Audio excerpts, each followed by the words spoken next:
ബിസ്മില്ലാഹിർ സ്വലാത്തു വസ്സലാമു അലാ റസൂലില്ലാഹി വഅലാ ആലിഹി വസഹ്ബിഹി അജ്മഈൻ. ബഹുമാനത്തോടെ നിറഞ്ഞ ഈ യോഗത്തിന്റെ അധ്യക്ഷൻ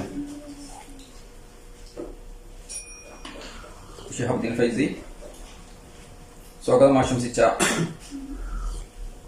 SACയുടെ സെക്രട്ടറി ഷമീർ ഫൈസി, ഉദ്ഘാടനം നിർവഹിച്ച KP മുഹമ്മദ് സാഹിബ്, സമസ്ത ഇസ്ലാമിക് സെന്റർ തബൂക്ക് സെന്റർ കമ്മിറ്റിയുടെ ക്ഷണം സ്വീകരിച്ചെത്തിയ OICCയുടെ പ്രതിനിധി ലാലു ശൂരനാട്, മാസിന്റെ പ്രതിനിധി മുഹമ്മദ് ഉബൈ, KMCCയുടെ പ്രതിനിധി സക്കീർ മണ്ണാർമല, മറ്റു സമസ്ത ഇസ്ലാമിക് സെന്ററിന്റെ പ്രതിനിധികളെ, ഭാരവാഹികളെ, പ്രവർത്തകരെ, സമസ്ത കേരള സുന്നി സ്റ്റുഡന്റ് ഫെഡറേഷൻ കേരളത്തിനകത്തും പുറത്തുമായിട്ട് വർഷങ്ങളോളമായിട്ട് രാഷ്ട്രരക്ഷയ്ക്ക് സൗഹൃദത്തിന്റെ കരുതൽ എന്ന പ്രമേയം ഉയർത്തിപ്പിടിച്ചുകൊണ്ട് മനുഷ്യജാലിക എന്ന മാനവിക സംഗമം നടത്തിവരാറുണ്ട്. അതിന്റെ ഭാഗമായിട്ട് Samastha Islamic centre Tabuk centre committee സംഘടിപ്പിക്കുന്ന മനുഷ്യജാലികയിലാണ് ഞാനും നിങ്ങളും സംബന്ധിച്ചിരിക്കുന്നത്. 1947 ഓഗസ്റ്റ് 15 നമ്മുടെ രാജ്യം സ്വതന്ത്രമായിരുന്നുവെങ്കിലും 1950 ജനുവരി 26 നമ്മുടെ രാജ്യത്തിന്റെ സുന്ദരമായ ഭരണഘടന സാധ്യമാക്കുന്നത്. സ്വതന്ത്ര ചരിത്രത്തിൽ ഗാന്ധിജിയുമായി ബന്ധപ്പെട്ട ഒരു കഥ പറയുന്നുണ്ട്. മൗണ്ട് ബാറ്റൺ പ്രഭു ഗാന്ധിജിയെ തന്റെ വീട്ടിലേക്ക് ക്ഷണിക്കുകയാണ്. നിർബന്ധിതമായ ഒരു ഘട്ടത്തിൽ ഇന്ത്യ എന്ന മഹാരാജ്യത്തിന് സ്വാതന്ത്ര്യം അനുവദിച്ചു കൊടുക്കേണ്ടി വരും എന്നൊരു ഘട്ടമെത്തിയപ്പോൾ ചർച്ചയ്ക്ക് വേണ്ടിയാണ് ഗാന്ധിജിയെ മൗണ്ട് ബാറ്റൺ പ്രഭു ക്ഷണിക്കുന്നത്. ചർച്ചയിലുടനീളം ഗാന്ധിജി തന്റെ അഭിപ്രായങ്ങൾ അവതരിപ്പിക്കുകയും തന്റെ നിലപാടുകൾ കൃത്യമായിട്ട് മൗണ്ട് ബാറ്റന്റെ മുമ്പിൽ ആവർത്തിച്ച് പറയുകയും പറയുന്ന നിലപാടുകളിൽ ഉറച്ചു നിൽക്കുകയും ചെയ്തു മഹാത്മാഗാന്ധിജി. അവസാനം നിലപാടുകളിൽ നിന്ന് ഗാന്ധിജിക്ക് മാറ്റമില്ല എന്ന് കണ്ട ചർച്ച അവസാനിപ്പിച്ച് ഗാന്ധിജിയെ മൗണ്ട് ബാറ്റൻ ഭക്ഷണം കഴിക്കാൻ വേണ്ടി ക്ഷണിച്ചു. ഗാന്ധിജി വന്നിരുന്നതിന് ശേഷം ഗാന്ധിജി തന്റെ വൃത്തിയോട് വരാൻ പറഞ്ഞു. വൃത്യം വന്നു. തന്റെ തോൾ സഞ്ചിയിൽ നിന്നും ഒരു തകരപാത്രം ഗാന്ധിജിക്ക് മുമ്പിൽ വെച്ചു കൊടുത്തു. ശേഷം ഗാന്ധിജി കഴിക്കാൻ ആവശ്യമായിട്ടുള്ള റൊട്ടിയും തൈരും ഗാന്ധിജിയുടെ വൃത്തൻ ഗാന്ധിജിക്ക് വേണ്ടി ഒഴിച്ചു കൊടുക്കുകയും ഗാന്ധിജി ഭക്ഷണം കഴിക്കുന്നതിനിടെ ഉടനീളം താൻ കഴിക്കുന്ന ഭക്ഷണത്തിന്റെ മഹത്വവും അതിന്റെ രുചിയും മൗണ്ട് ബാറ്റൺ പ്രഭുവിന്റെ മുമ്പിൽ അവതരിപ്പിച്ചു പറഞ്ഞു കൊടുക്കുകയും ചെയ്തു. കൊട്ടാര സമാനമായിട്ടുള്ള വൈസ്രോയ് ഭവനത്തിന്റെ തീൻമേശയിൽ കണ്ണിരിപ്പിക്കുന്നതും കണ്ണിന് കുളിർമയേക്കുന്നതും നാവിന് രുചിയേറുന്നതുമായിട്ടുള്ള ഭക്ഷണങ്ങൾ നിരത്തിവെച്ചിട്ടും മഹാത്മാഗാന്ധിജിയുടെ കണ്ണുകൾ തിളങ്ങിയില്ല. തനിക്ക് കഴിക്കാനുള്ള ഭക്ഷണം സ്വന്തമായി കൊണ്ടുവന്ന് അത് സ്വന്തമായിട്ട് കഴിച്ച ഈ ഒരു പ്രവൃത്തി മൗണ്ട് ബാറ്റനെ വല്ലാതെ അന്താളിപ്പിച്ചു.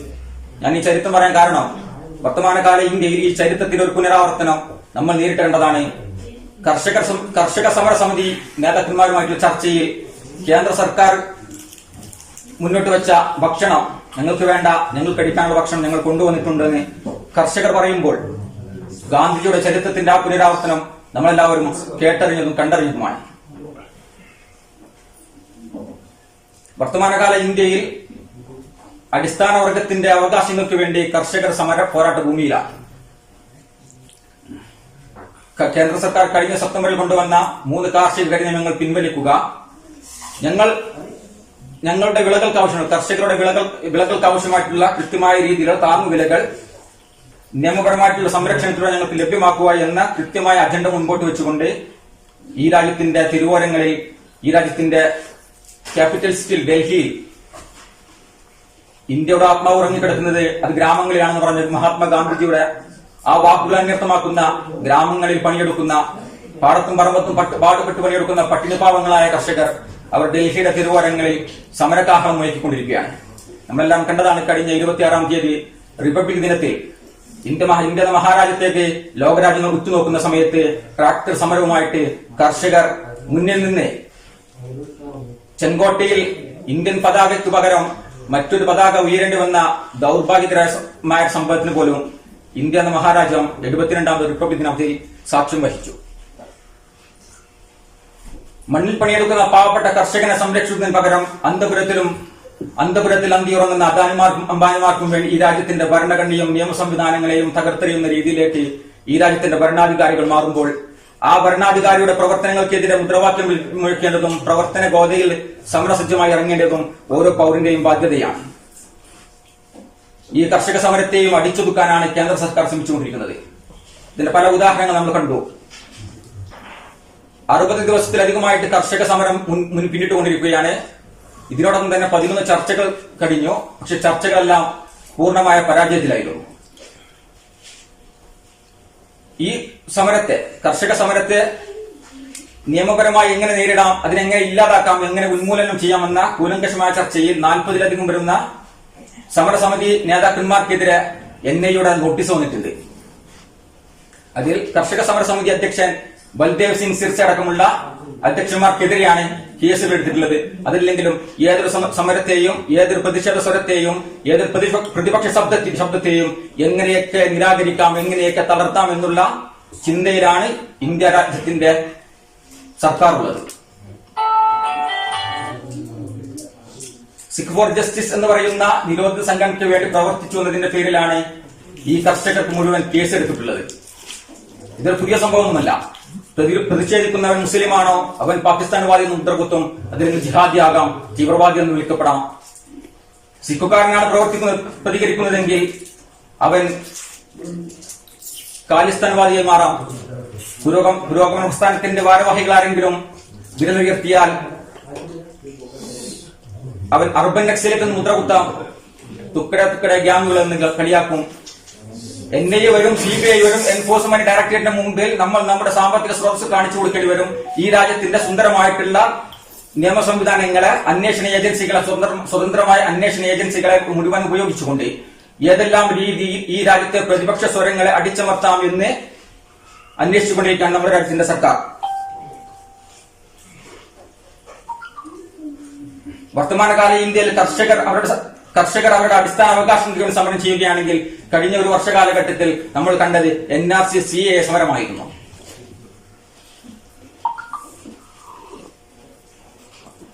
ഈ രാജ്യത്തെ സമൂഹം, മുസ്ലിങ്ങൾ, അതല്ലെങ്കിൽ പാവപ്പെട്ട സമൂഹം, അവർ അവരുടെ പൗരത്വം തെളിയിക്കപ്പെടണം, രേഖാമൂലം പൗരത്വം തെളിയിക്കപ്പെടണമെന്നൊരു ഗുരുതരമായിട്ടുള്ള അവസ്ഥയിലേക്ക് ഈ രാജ്യം പുതിയ രീതിയിലുള്ള നിയമം കൊണ്ടുവന്ന ഒരവസ്ഥയായിരുന്നു NRC CAA ബില്ല്. അസമിൽ നിന്ന് മാത്രം 19 ലക്ഷം ആളുകൾ ഡിറ്റക്ഷൻ ക്യാമ്പിലേക്ക് പറഞ്ഞയക്കപ്പെടേണ്ട ഒരു ദാരുണമായ സംഭവത്തിലേക്ക് നമ്മുടെ രാജ്യം സാക്ഷ്യം വഹിക്കാൻ പോകുന്നതിനിടയിലാണ് കൊറോണ വന്നത്. അതുകൊണ്ട് മാത്രം അതോടെ സ്റ്റോപ്പായി നിന്നു. കർഷക സമരം ഏറ്റെടുത്തത് രാജ്യത്തെ അടിസ്ഥാന വർഗങ്ങളാണെങ്കിൽ NRC CAA സമരം ഏറ്റെടുത്തിരുന്നത് രാജ്യത്തെ മുഴുവൻ മതേതരത്വ വിശ്വാസികളായിരുന്നു. രാജ്യത്തിന്റെ മുഴുവൻ തെരുവുകളിലും നഗരപ്രദേശങ്ങളിലും ഇന്ത്യ രാജ്യത്തെ NRC CAA നിയമത്തിനെതിരെ മതേതര വിശ്വാസികൾ ഒന്നടങ്കം അണിനിരന്നു. അതിൽ പ്രത്യേകമായിട്ട് മുന്നിൽ നിന്നത് വിദ്യാർത്ഥി സമൂഹമായിരുന്നു. ഡൽഹിയിലെ സർവകലാശാലകളിൽ, വിശിഷ്ട ജാമ്യ മില്ലിയ യൂണിവേഴ്സിറ്റി പോലെയുള്ള സർവകലാശാലകളിൽ പ്രതിഷേധത്തിന്റെ ജോല തീർത്തുകൊണ്ട് വിദ്യാർത്ഥികൾ പകരമില്ലാതെ സമരവുമായിട്ട് മുൻപോട്ട് വന്നു. ആ വിദ്യാർത്ഥികളോട് തോളോട് ചേർന്ന് നിന്നുകൊണ്ട് ഇന്ത്യ മഹാരാജ്യത്തെ മതേതരത്വ വിശ്വാസികൾ പ്രത്യേകിച്ച് എടുത്തു പറയുന്ന 2 പേരുകൊണ്ടെന്ന് എനിക്ക് തോന്നുന്നു. ഒന്ന് ചന്ദ്രശേഖർ ആസാദ്, മറ്റൊന്ന് കണ്ണൻ ഗോപിനാഥ്. ചന്ദ്രശേഖർ ആസാദ് നമ്മൾ മറന്നിട്ടുണ്ടാവില്ല. ഒരു കൈയിൽ ഇന്ത്യൻ ഭരണഘടനയും മറുകൈയിൽ BR അംബേദ്കറിന്റെ ഫോട്ടോയും പതിച്ചുകൊണ്ട് ഡൽഹിയുടെ പള്ളിയുടെ കവാടങ്ങളിൽ പ്രത്യക്ഷപ്പെട്ട ചന്ദ്രശേഖർ ആസാദിന്റെ ഫോട്ടോ. അതുപോലെ തന്നെ കണ്ണൻ ഗോപിനാഥൻ. ഇന്ത്യ മഹാരാജ്യത്തിന്റെ ഭരണഘടന, ആ ഭരണഘടനയുടെ അന്തസത്തത്തിൽ നിന്നും വ്യതിചലിക്കുന്നു എന്ന ഉത്തമമായ ബോധ്യം വന്നപ്പോൾ തന്റെ ഭരണഘടനാപരമായിട്ടുള്ള പദവി രാജിവെച്ചുകൊണ്ട് ദാമൻദിയു ഡിസ്ട്രിക്റ്റിലെ കളക്ടറായിരുന്നു കണ്ണൻ ഗോപിനാഥൻ. അദ്ദേഹം തന്റെ പദവി രാജിവെച്ചുകൊണ്ട്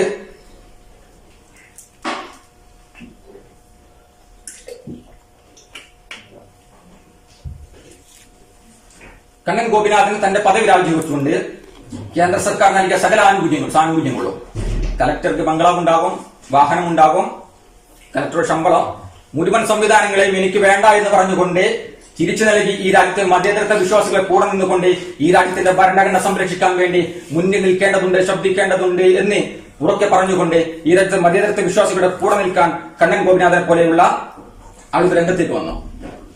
ആ ഒരു സമരത്തെയും ഏതെല്ലാം വിധത്തിൽ തച്ചു തകർക്കാം, അടിച്ചമർത്താം എന്ന് ചിന്തിച്ചുകൊണ്ട് നമ്മളെല്ലാം കണ്ടതാണ് ഡൽഹിയിലെ ജാമ്യ മില്ലിയ യൂണിവേഴ്സിറ്റിയുടെ ലൈബ്രറിക്കകത്ത് പോലും പോലീസ് കയറി നരനായാട്ട് നടത്തിയ അക്രമവും വെടിവെപ്പുമെല്ലാം നമ്മളെല്ലാം കണ്ടതും കേട്ടതുമാണ്.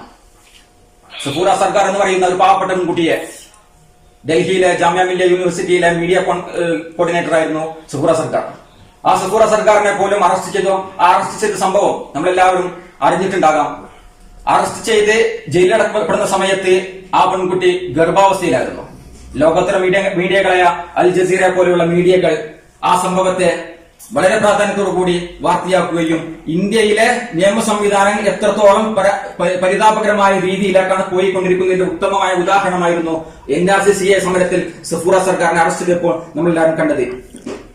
ഈ രാജ്യത്തിന്റെ സ്വാതന്ത്ര്യ സമരത്തിൽ മുഖ്യമായ പങ്കുവഹിച്ച ഒരു സമൂഹത്തെയും സമുദായത്തെയും NRC-CA ബില്ല് കൊണ്ടുവന്നുകൊണ്ട് നിങ്ങളുടെ പൗരത്വം രേഖാമൂലം തെളിയിക്കണമെന്ന് പറയുമ്പോൾ, പ്രതിരോധത്തിലാക്കുമ്പോൾ, ഈ മനുഷ്യജാലികയുടെ മതസൗഹാർദ്ദത്തിന്റെ കഥ പറയുന്ന ഈ മനുഷ്യജാലികയിൽ ഇന്ത്യയുടെ ചരിത്രത്തിലേക്ക് തിരിഞ്ഞു നോക്കാൻ ഞങ്ങൾ ആഗ്രഹിക്കുകയാണ്. മഹാനായ സാമൂതിരിയുടെ സൈന്യാധിപനായിരുന്നു കുഞ്ഞാലി മരക്കാർ. സാമൂതിരി എന്ന ഹിന്ദു രാജാവിന്റെ സാമ്രാജ്യത്തിന് കാവൽ നിൽക്കാൻ കുഞ്ഞാലി മരക്കാർ എന്ന മുസ്ലിം ഭരണാധികാരിയുടെ കൈകളിലാണ് സാമൂതിരി തന്റെ സാമ്രാജ്യത്തിന്റെ താക്കോൽക്കൂട്ടങ്ങൾ ഏൽപ്പിച്ചു കൊടുക്കുന്നത്. 1498 വാസ്കോഡഗാമ എന്ന് പറയുന്ന വൈദേശികൻ മഹാപോക്കിരിയായിരുന്നു വാസ്കോഡഗാമ. കാപ്പാട് കടപ്പുറത്ത്, കോഴിക്കോടിന്റെ മണ്ണിൽ കാപ്പാട് കടപ്പുറത്ത് വാസ്കോഡഗാമ കാലുകുത്തുന്ന സമയത്ത് വാസ്കോഡഗാമക്ക് മുൻപും പിൻപും ഒരുപാട് വിദേശികൾ കേരളത്തിലേക്കും ഇന്ത്യ രാജ്യത്തേക്കും വന്നിട്ടുണ്ട്. മുൻപും പിൻപും വന്നവരുടെ ലക്ഷ്യമുണ്ടായിരുന്നത് കച്ചവടമായിരുന്നുവെങ്കിൽ വാസ്കോഡഗാമയുടെ ലക്ഷ്യം ഈ രാജ്യം കോളനിവൽക്കരിക്കുക, അതല്ലെങ്കിൽ ഈ രാജ്യത്തിന്റെ സമ്പത്ത് ഊറ്റിക്കൊണ്ടുപോയി പോർച്ചുഗലിലേക്ക് കൊണ്ടുപോകാനായിരുന്നു വാസ്കോഡഗാമയുടെ ലക്ഷ്യം. വാസ്കോഡഗാമയുടെ ചിന്തയും പ്രവർത്തനവുമെല്ലാം ഈ രാജ്യത്തിന്റെ മതസൗഹാർദ്ദത്തിനും സ്വൈരവിഹാരത്തിനും തടസ്സമാകുമെന്ന് തിരിച്ചറിഞ്ഞ സാമൂതിരി തന്റെ സൈന്യത്തിന്റെ ചുമതല ഏൽപ്പിച്ചു കൊടുക്കുന്ന കുഞ്ഞാലി മരക്കാർക്കാണ്. കുഞ്ഞാലി മരക്കാർ സൈനിക ചുമതല ഏൽക്കുന്ന കാലം വരെ നായർ പടയാളികൾ മാത്രമായിരുന്നു സൈനിക പ്രവർത്തനങ്ങളിൽ ഏർപ്പെട്ടിരുന്നത്. എന്നാൽ കുഞ്ഞാലി മരക്കാരുടെ വരവോടുകൂടി നാവികപ്പടയിൽ നായർമാരും തീയന്മാരും മുസ്ലിങ്ങളും ഹിന്ദുക്കളും ക്രിസ്ത്യാനികളും എല്ലാം ഒരു മതസൗഹാർദ്ദത്തിന്റെ പടയായി മാറ്റാൻ കുഞ്ഞാലി മരക്കാർക്ക് സാധിച്ചു. കോട്ടക്കുള്ള പ്രദേശങ്ങളിൽ അക്കാലത്ത് പാട്ടുപോലും വളരെ പ്രാബല്യത്തിൽ വന്നിരുന്നു. കോട്ടക്കലോങ്ങന കുഞ്ഞാലിക്ക് നായരും തീയരും ഒന്നുപോലെ എന്ന രീതിയിലുള്ള പാട്ടുകൾ, നാടൻ പാട്ടുകൾ കോട്ടക്കുള്ള പ്രദേശത്ത് പ്രചരിച്ചിരുന്ന അക്കാലത്ത് സാമൂതിരിയുടെ പ്രജകളും, അതല്ലെങ്കിൽ ഹിന്ദുവായ സാമൂതിരിയും മുസ്ലിങ്ങളായ പ്രജകളും തമ്മിൽ ഒരു ബന്ധമുണ്ടായിരുന്നു. മതസൗഹാർദ്ദത്തിന്റെ ബന്ധങ്ങൾ കാത്തു സൂക്ഷിച്ച ഒരു കാലഘട്ടമായിരുന്നു അത്. മുസ്ലിം പള്ളികൾക്ക് ധാരാളം ഭൂമി കൊടുത്ത, പള്ളികൾ സ്ഥാപിക്കാൻ സംഭാവന നൽകിയ, മുസ്ലിം പള്ളികളിൽ ബാങ്ക് വിളിക്കാൻ മൊല്ലാക്കുമാരെ നിയമിച്ച ആ മൊല്ലാക്കുമാർക്ക് മാസത്തിൽ കൃത്യമായിട്ട് മാസപ്പടി നൽകാൻ മനസ്സു കാണിച്ച ഒരു സാമൂതിരി ഉണ്ടായിരുന്നു കേരളത്തിൽ. മുസ്ലിം പണ്ഡിതന്മാരുമായിട്ടും സാമൂഹിക നല്ല ബന്ധമുണ്ടായിരുന്നു. അതിൽ പ്രധാനമാണ് ഷെയ്ഖ് സൈനുദ്ദീൻ മക്തൂം രണ്ടാമനുമായിട്ടുള്ള ബന്ധം. ഷെയ്ഖ് സൈനുദ്ദീൻ രണ്ടാമൻ തുഹ്ഫത്തുൽ മുജാഹിദീൻ എന്ന ഗ്രന്ഥം എഴുതുന്നുണ്ട്. തന്റെ രാജാവായിട്ടുള്ള ഹിന്ദുവായ സാമൂതിരി രാജാവിന്റെ ഭരണ കേന്ദ്രത്തിന് കാവൽ നിൽക്കാൻ മുസ്ലിം പടയാളിക്ക് രംഗത്തിറങ്ങണമെന്ന് പറഞ്ഞുകൊണ്ട് പോർച്ചുഗീസുകാർ സാമൂതിരി എന്ന രാജാവിന്റെ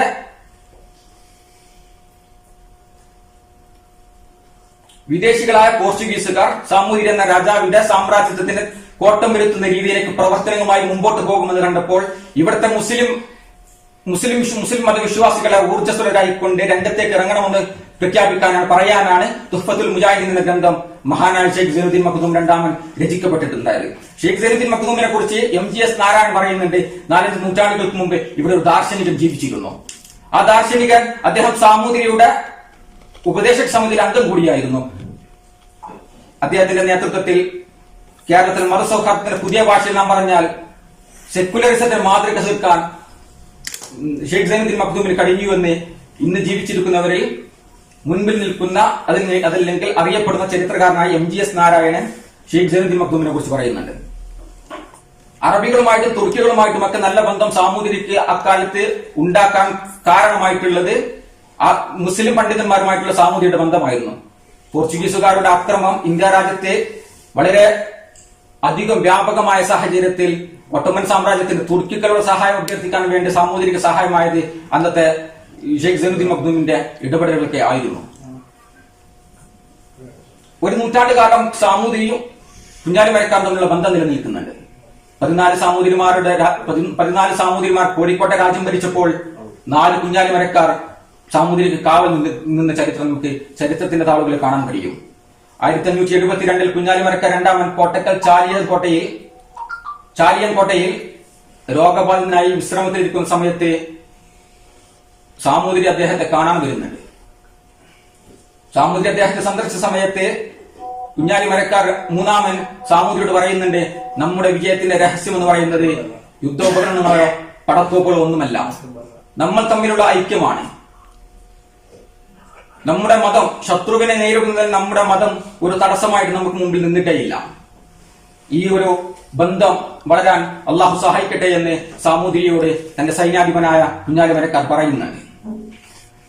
കോട്ടക്കൽ മ്യൂസിയം 2004 നാവികസേനയുടെ സമ്മാനമായിട്ട് കുഞ്ഞാലിമരക്കാർ രാജ്യത്തിന് സമർപ്പിച്ച സേവനത്തിന് സംഭാവനയായിട്ട് നാവിക സൈന്യം, ഇന്ത്യൻ നാവികസേന 2004 കോട്ടക്കൽ ഒരു മ്യൂസിയം കൊണ്ടുവരികയുമുണ്ട്.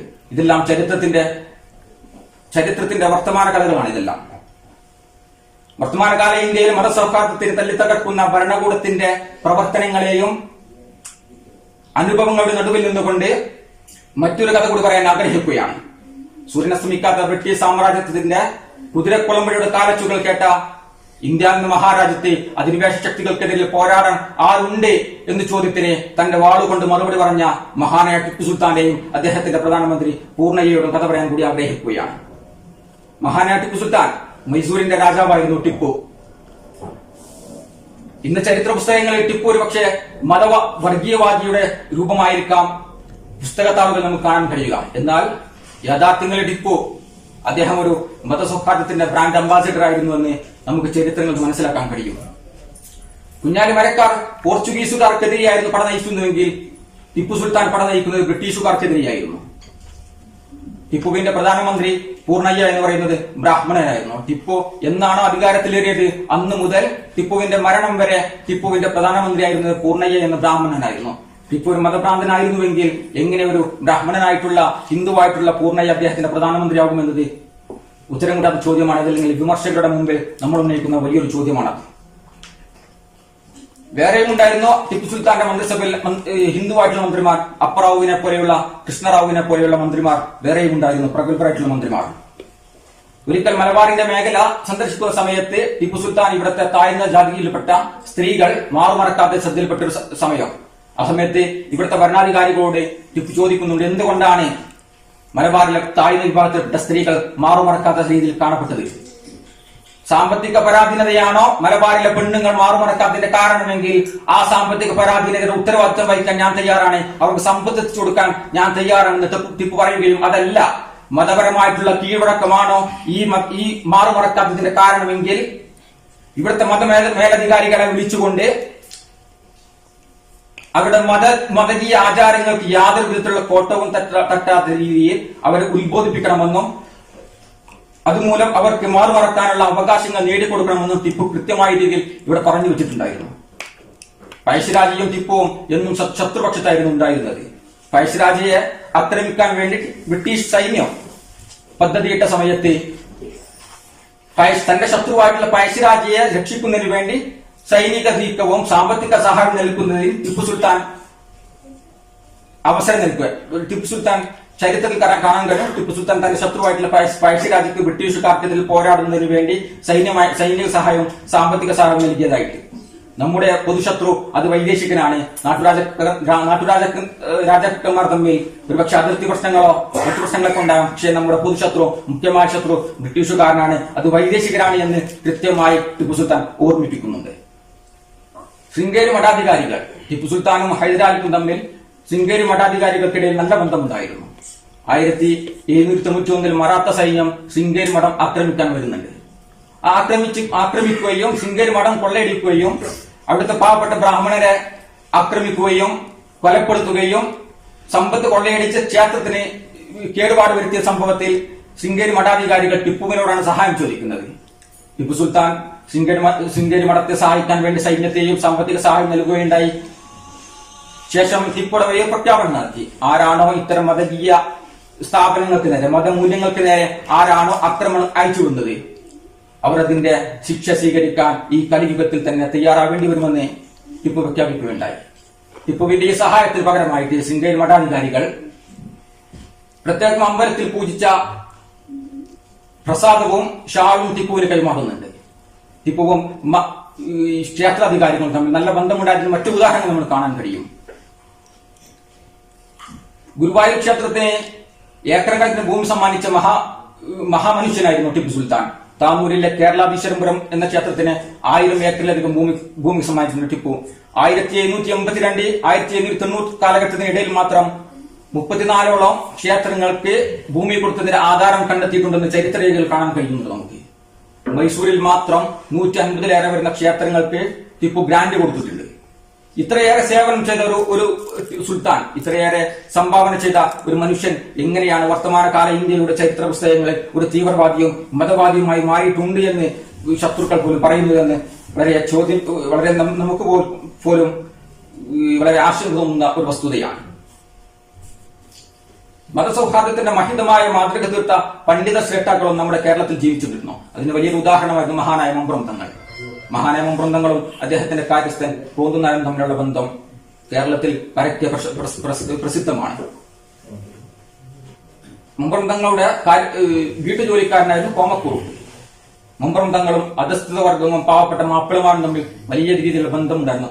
കേവലം ഒരു പണ്ഡിതൻ മാത്രമായിരുന്നില്ല മമ്പുറം തങ്ങൾ. അടിസ്ഥാന വർഗത്തിന്റെ അവകാശങ്ങൾക്ക് വേണ്ടി ധീരമായി പോരാടാൻ വേണ്ടി സമരഭൂമിയിലേക്ക് മുമ്പോട്ട് വന്ന മനുഷ്യൻ കൂടിയായിരുന്നു മഹാനായ മമ്പുറം തങ്ങൾ. ഞങ്ങളുടെ പ്രദേശത്ത് നടക്കുന്ന ഒരു കോടിക്കളിയാട്ട ഉത്സവം ഒന്നുണ്ട്. പല ആളുകൾക്കും അറിയാമായിരിക്കാം. കോടിക്കളിയാട്ട ഉത്സവത്തിന് ഇടവമാസത്തിലെ 2ാമത്തെ വെള്ളിയാഴ്ച എന്ന തീയതി നിശ്ചയിച്ചു കൊടുത്തത് മഹാനായ മമ്പുറം തങ്ങളെയായിരുന്നു. മഹാനായ മമ്പുറം തങ്ങൾ അധസ്ഥിത വർഗത്തിന് ആവേശമായിരുന്നു. അവരുടെ അവകാശങ്ങൾക്ക് വേണ്ടി പോരാടാൻ വേണ്ടി അവരെ എന്നും ഉദ്ബോധിപ്പിച്ചിരുന്നു. ആരെന്ന് ചോദിച്ചാൽ ഞാനെന്ന് പറയണം, നീ എന്ന് വിളിച്ചാൽ നീ എന്ന് തന്നെ ഉത്തരം പറയണം, അടിയൻ എന്ന് പറയരുതേ, തമ്പ്രാൻ എന്ന് വിളിക്കരുതേ എന്ന് അധസ്ഥിത വർഗത്തിനോട് ജന്മിമാരുടെ ആധിപത്യം നിലനിന്നിരുന്ന കാലഘട്ടത്തിൽ മഹാനായ മമ്പുറം തങ്ങൾ ആത്മവിശ്വാസം നൽകുന്ന രീതിയിലുള്ള വാക്കുകൊണ്ട് പറഞ്ഞിട്ടുണ്ട്. സ്വാമി വിവേകാനന്ദനും അയ്യങ്കാളിയും മഹാത്മാഗാന്ധിജിയും ബി.ആർ. അംബേദ്കറും മമ്പുറം തങ്ങളുമെല്ലാം അടിത്തറവാക്കിക്കൊണ്ട് പടുത്തുയർത്തിയ ഉച്ചനീചത്വങ്ങൾ ഈ രാജ്യത്ത് നിന്നും തുടച്ചു നീക്കിയ ഒരു സാഹചര്യത്തിൽ നിന്നും 70 വർഷങ്ങൾക്ക് പിന്നിടുമ്പോഴാണ് രോഹിത് വെമുല എന്ന് പറയുന്ന ഒരു ദളിത് യുവാവ് ഹൈദരാബാദ് യൂണിവേഴ്സിറ്റിയിൽ ആത്മഹത്യ ചെയ്യുന്നത്. വർഗീയ ഭ്രാന്തന്മാരായിട്ടുള്ള എബിക്കാരുമായിട്ടുള്ള ചെറിയ പ്രശ്നം. ആ പ്രശ്നത്തിന്റെ പേരിൽ അവിടുത്തെ യൂണിവേഴ്സിറ്റിയിലെ വൈസ് ചാൻസലർ രോഹിത് വെമുലയ്ക്കുള്ള സ്കോളർഷിപ്പ് റദ്ദാക്കി. ആ റദ്ദാക്കിയ വിഷയത്തിൽ രോഹിത് വെമുല പറഞ്ഞു, ഒന്നെങ്കിൽ എനിക്ക് സ്കോളർഷിപ്പ് തിരിച്ചു നൽകുക, അതല്ലെങ്കിൽ ഒരു മുഴം കയറ് വാങ്ങാനോ ഒരു കുപ്പി വിഷം വാങ്ങാനോ ഉള്ള സംഭാവന നിങ്ങൾ നൽകണമെന്ന് പറഞ്ഞുകൊണ്ട് എന്റെ ജന്മമാണ് എന്റെ അപകടം, എന്റെ ജന്മമാണ് എന്റെ അപകടം, ഞാൻ ദളിതനായി പിറന്നതാണ് എന്റെ അപകടം, നിഴലുകളിൽ നിന്നും ഞാൻ നക്ഷത്രങ്ങളിലേക്ക് യാത്ര പോവുകയാണെന്ന് ആത്മഹത്യ കുറിപ്പിൽ എഴുതി വെച്ചുകൊണ്ട് രോഹിത് വെമുല ഒരു മുഴം കയറി തന്റെ ജീവിതം അവസാനിപ്പിക്കുകയാണ്.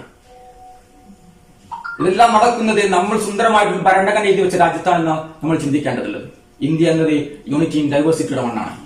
വ്യത്യസ്തമായ മതങ്ങളും ജാതികളും ഒരുമിച്ച് നിൽക്കുന്ന രാജ്യമാണ് നമ്മുടേത്.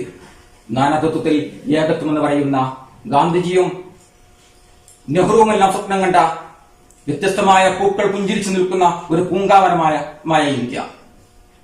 ഈ പൂങ്കാവനത്തിൽ, ഈ ഉദ്യമത്തിൽ വ്യത്യസ്തമായ പൂക്കൾ പുഞ്ചിരിച്ചു നിൽക്കുമ്പോൾ മാത്രമാണ് അത് സുന്ദരമാകുന്നത്. ഹിന്ദു മുസൽമാനും ക്രിസ്ത്യനും തോളോട് തോൾ ചേർന്ന് നിന്നുകൊണ്ട് ഒരു അമ്മ പറ്റ മക്കളെ പോലെ ജീവിക്കേണ്ട ഈ നാട്ടിൽ ഇനി മുതൽ ഈ പൂങ്കാവനത്തിൽ വ്യത്യസ്തമായ പൂക്കൾ പൂക്കുന്നതിന് പകരം ഒരൊറ്റ പൂ മാത്രം പുഞ്ചിരിച്ചാൽ മതി. ഇത് ഫാസിസത്തിന്റെ തലോടിലേക്കുന്ന ചെളിക്കുണ്ടിൽ വളരുന്ന താമരപ്പൂ മാത്രമായിരിക്കണം എന്ന് പറയുമ്പോൾ നമുക്കതിനെതിരെ ശബ്ദിക്കേണ്ടതുണ്ട്. 1984 ഏപ്രിൽ 2-ാം തീയതി ആകാശത്തിന്റെ അതിർവരമ്പുകൾ ഭേദിച്ചുകൊണ്ട് ബഹിരാകാശത്തേക്ക് യാത്ര പോയ രാകേഷ് ശർമ്മ എന്ന് പറയുന്ന ബഹിരാകാശ യാത്രികൻ, അദ്ദേഹം ബഹിരാകാശത്തെത്തിയതിനു ശേഷം അന്നത്തെ പ്രധാനമന്ത്രിയായ ഇന്ദിരാഗാന്ധി മൈക്രോഫോണിലൂടെ രാകേഷ് ശർമ്മയുമായി ബന്ധപ്പെടുന്നുണ്ട്. രാകേഷ് ശർമ്മയോട് ചോദിച്ചു, എങ്ങനെയുണ്ട് കാതങ്ങൾക്കപ്പുറത്ത് നിന്ന് നോക്കുമ്പോൾ ഇന്ത്യ മഹാരാജ്യത്തിന്റെ അവസ്ഥ എന്ന് ചോദിക്കുമ്പോൾ അത് രാകേഷ് ശർമ്മ ഉത്തരം പറയുന്നത് അല്ലാമ ഇക്ബാലിന്റെ വരികളിലൂടെയാണ്. സാരേ ജഹാം സെ അച്ഛാ ഹിന്ദുസ്ഥാൻ ഹമാര. ഇന്ത്യ എന്നത്, ഭാരതം എന്നത് ലോകത്തെ രാജ്യങ്ങളിൽ വെച്ച് ഏറ്റവും സുന്ദരമായ രാജ്യമാണ്. മാനസിക മൂല്യങ്ങൾ ഉയർത്തിപ്പിടിച്ച ചരിത്രമുള്ള വർത്തമാനകാല ഇന്ത്യയിൽ മുസ്ലിമിന്റെ കടയിലെ പച്ചക്കറി തിന്നാൻ പറ്റൂല. മുസ്ലിമാണോ ജോലി ചെയ്യുന്നത്, ആ ബേക്കറിയിൽ നിന്നും പലഹാരങ്ങൾ വാങ്ങാൻ കഴിയാത്തൊരവസ്ഥ, വേണ്ടാത്തൊരവസ്ഥ. ഹോട്ടലിൽ റൂം എടുക്കും. ഒരു പ്രദേശത്ത് നിന്നും മറ്റൊരു സിറ്റിയിലേക്ക് നിങ്ങൾ യാത്ര ചെയ്ത് ആ സിറ്റിയിൽ നിങ്ങൾ റൂം എടുക്കുമ്പോൾ ആ ഹോട്ടലിലെ രജിസ്റ്ററിൽ നിങ്ങൾ മുസ്ലിമിന്റെ പേര് മുസ്ലിം എന്ന പേര് ചെയ്തിട്ടുണ്ടോ, നിങ്ങൾക്ക് റൂം നിഷേധിക്കപ്പെടുന്ന ഒരു കാലഘട്ടം. ജോലിക്ക് അപേക്ഷിക്കാനുള്ള കോളത്തിൽ നിങ്ങളുടെ മതം മുസ്ലിം എന്നാണോ നിങ്ങൾ ടിക്ക് ചെയ്തത്, നിങ്ങൾക്ക് ജോലി നിഷേധിക്കപ്പെടുന്ന ഒരു കാലഘട്ടം. എന്തിനേറെ പറയുന്നു, ലോകം വിറങ്ങലിച്ചു നിൽക്കുന്ന കൊറോണ മാരക വൈറസിനെ പോലും തബ്ലീഗ് വൈറസ് എന്ന പേരിൽ നമ്മുടെ രാജ്യത്ത് ചിത്രീകരിക്കപ്പെട്ടിട്ടുണ്ടെങ്കിൽ നമ്മൾ അതിനെയൊക്കെ വളരെ വലിയ അർത്ഥത്തിൽ നമ്മൾ ചിന്തയ്ക്ക് സമയം കൊടുക്കേണ്ട അവസരത്തിൽ നമ്മൾ എത്തിയിട്ടുണ്ട്. ലോകത്തെ ഏറ്റവും കൂടുതൽ മതപീഡനങ്ങൾ നടക്കുന്ന രാജ്യങ്ങളുടെ പട്ടികയിലേക്ക് മുമ്പിട്ട് നിൽക്കുകയാണ് ഇന്ത്യ എന്ന് ഐക്യരാഷ്ട്രസഭ പോലും പറയുന്നത്. ആ ഐക്യരാഷ്ട്രസഭയുടെ റിപ്പോർട്ടുകളെ ശരിവെക്കുന്നതാണ് ഇന്ത്യയുടെ പാർലമെന്റ് പുറത്തുവിട്ട കണക്കുകളും. 2007 മുതൽ 2018 കാലയളവിൽ മാത്രം 7400-ലധികം വരുന്ന വർഗീയ കലാപങ്ങൾ നമ്മുടെ രാജ്യത്ത് നടന്നിട്ടെന്ന് പറയുമ്പോൾ ഒരു ദിവസത്തിൽ 2 വീതം വർഗീയ കലാപങ്ങൾ നമ്മുടെ രാജ്യത്ത് റിപ്പോർട്ട് ചെയ്തതായിട്ട് പാർലമെന്റ് പോലും പറയുന്നു. ഈ വർഗീയ കലാപങ്ങളിൽ ഏകദേശം 1100-ലധികം ആളുകൾ മരണപ്പെടുകയും ആ 1100-ലധികം ആളുകൾ മരണപ്പെട്ടതിൽ 90-ലധികം ആളുകൾ കേവലം പശുവിന്റെ പേരിൽ മാത്രമാണെന്ന് പറയുമ്പോൾ മുഹമ്മദ് അഖിലാഖിനെ നമ്മൾ മറന്നിട്ടുണ്ടാവില്ല. ഉത്തർപ്രദേശിലെ ദാദ്രിയുടെ തെരുവുകളിൽ തന്റെ വീടിന്റെ ഫ്രീസറിൽ സൂക്ഷിച്ചു വെച്ചിരുന്ന ഇറച്ചിയുടെ പേരിൽ ആൾക്കൂട്ടാക്രമണങ്ങൾക്ക് നടുവിൽ മരണപ്പെടേണ്ടി വന്ന പാവപ്പെട്ട ഒരു വൃദ്ധൻ മുഹമ്മദ് അഖിലാഖ്. ആ മുഹമ്മദ് അഖിലാഖിന്റെ പ്രതികളെ പോലും ഏതാനും ദിവസങ്ങൾ മാത്രം ജയിലടച്ചതിനു ശേഷം പുറത്തുവിട്ടു. ആ പുറത്തുവിട്ട പ്രതികൾക്ക് നമ്മുടെ രാജ്യത്ത് സ്വീകരണം നൽകിയ, ആഘോഷപൂർവ്വം ആ പ്രതികളെ സ്വീകരിച്ചാനയിച്ച ഒരു കൂട്ടം വൃത്തികെട്ട ജനങ്ങൾ താമസിക്കുന്ന ഇന്ത്യയായി മാറുന്നുണ്ട് നമ്മുടെ ഇന്ത്യ എന്ന് സംശയം ഏതുമില്ല നമുക്ക് പറയാൻ സാധിക്കും. മരച്ചില്ലയിൽ വരുന്ന പ്രേമസല്ലാപത്തിന്റെ പരകോടിയിൽ ഉല്ലസിക്കുകയായിരുന്ന 2 പക്ഷികളിൽ ഒരു പക്ഷിയെ വെടിവെച്ച് വീഴ്ത്തിയ വേടനോട് വാൽമീകി മഹർഷി പറയുന്നുണ്ട്, അരുത് കാട്ടാള, അരുത് മാനിഷാദ. നീ വെടിവെച്ച് വീഴ്ത്തിയത്, നീ അമ്പെയ്ത് വീഴ്ത്തിയത് ഒരു കുടുംബത്തിന്റെ സ്വപ്നങ്ങളെയാണ്, ഒരു സമൂഹത്തിന്റെ സന്തോഷത്തെയാണ്, ഒരു കുടുംബത്തിന്റെ പ്രതീക്ഷയെയാണ്. നീ ചെയ്യരുത് എന്ന് വാൽമീകി മഹർഷി വേട്ടനോട് പറയുന്നുണ്ട്. സത്യത്തിൽ വാൽമീകി മഹർഷി പറയുന്നത് സകലവിധ തിന്മകളോടുമാണ്. കേവലം ഒരു പക്ഷിയെ വെടിവെച്ച് വീഴ്ത്തുന്ന സംഭവത്തോട് മാത്രമല്ല വാൽമീകി ഈ സംഭവത്തെ ഉപയോഗിക്കുന്നത്. എല്ലാവിധ തിന്മകളോടും എല്ലാവിധ അനീതികളോടും എല്ലാവിധ അക്രമങ്ങളോടുമാണ് വാൽമീകി മഹർഷി മാനിഷാദ പറഞ്ഞിട്ടുള്ളത്. ഇന്ത്യൻ ചരിത്രം എന്നത് സ്നേഹത്തിന്റേതും സൗഹാർദ്ദത്തിന്റേതുമാണെങ്കിൽ വർത്തമാനകാല ഇന്ത്യയുടെ അവസ്ഥ എന്നത് വിദ്വേഷത്തിന്റേതും വിഭാഗീയതയുമാണ്.